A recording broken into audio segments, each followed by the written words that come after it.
Hepinize salam. Bundan bir neçe üniversitelerin kayıt işlemlerini görkezdik. Bu gözek bolsa yine okuwçymyzy aldyk yanymyza. Indi bolsa size bilgi üniversitet barada maglumat, kayıt işlerinin näle geçýändigini görkezýäs. Gelin onda kayıt işlemlerimize başlayalım. Üniversitenin içine girdik. Üniversitede girenizde öňüzden basgançak çykýar, basgançaktan birinji gata çykýaňyz.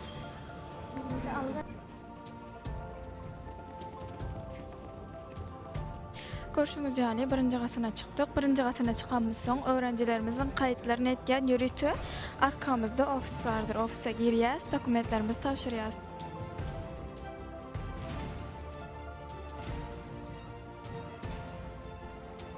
Görüşüňiz ýaly içerik dokumentlerimi berdik. Sırazu çıkarıp berdiler. Aklı dokumentler yer ve yer.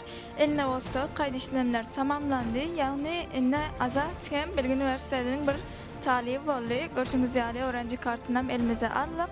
Azat seňe aýtmak isleýän zadyň barmy? Allah sizin daşmanına köp sağ olsun hajarım.